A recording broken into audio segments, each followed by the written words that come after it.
Suatu hari Raja Harun ar-Rasyid merasa geram dengan sikap Abu Nawas.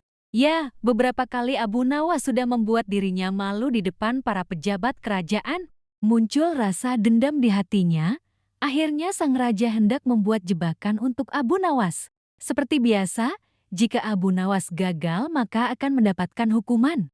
Raja Harun ar-Rasyid pun akhirnya memanggil Abu Nawas untuk menghadap dirinya. Sang raja pun lalu memberikan pertanyaan. Wahai Abu Nawas, di depan mejaku itu ada sepanggang daging ayam yang lezat dan anak dilahap. Tolong segera ambilkan, perintah sang raja. Abu Nawas merasa bingung dengan perintah itu, karena tak biasanya ia disuruh mengambilkan makanan raja. Mungkin raja ingin menjebakku, aku harus waspada, kata Abu Nawas dalam hati. Abu Nawas akhirnya menuruti perintah itu. Ia pun mengambil ayam panggang sang raja, kemudian memberikannya kepada raja. Namun, sang raja belum langsung menerimanya. Ia bertanya lagi, Abu Nawas, di tangan kamu ada sepotong ayam panggang lezat, silakan dinikmati. Raja memberikan perintah lagi.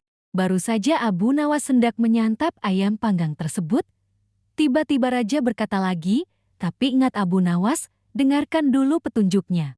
Jika kamu memotong paha ayam itu, maka aku akan memotong pahamu, dan jika kamu memotong dada ayam itu, maka aku akan memotong dadamu.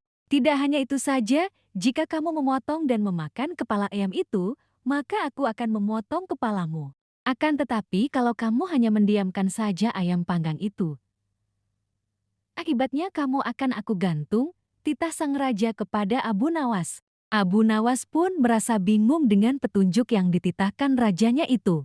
Dalam kebingungannya, ia semakin yakin jika hal itu hanya akal-akalan sang raja saja demi untuk menghukumnya.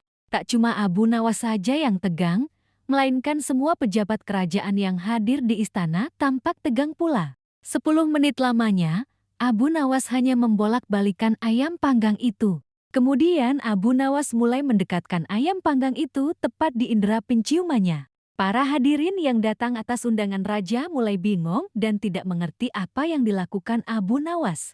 Kemudian terlihat Abu Nawas mencium bagian pantat ayam bakar yang kelihatan sangat lezat itu. Jika saya harus memotong paha ayam ini, maka Baginda akan memotong pahaku.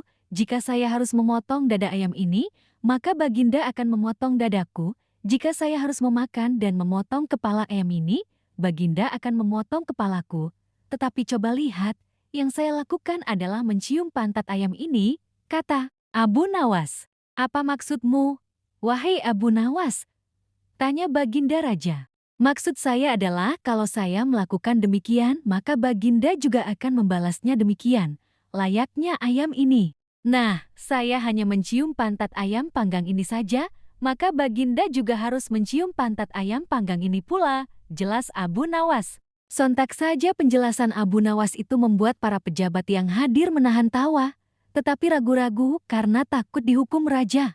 Sementara itu, raja yang mendengar ucapan Abu Nawas mulai memerah mukanya karena malu untuk kesekian kalinya.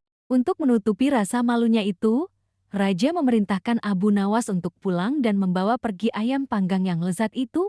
Wahai Abu Nawas, cepat pulanglah, jangan sampai aku berubah pikiran, kata raja. Ketika sampai di rumah, Abu Nawas mengundang tetangganya untuk berpesta ayam panggang. Untuk kesekian kalinya, Abu Nawas kembali sukses mempermalukan Raja Harun ar-Rasyid di depan para pejabat kerajaan.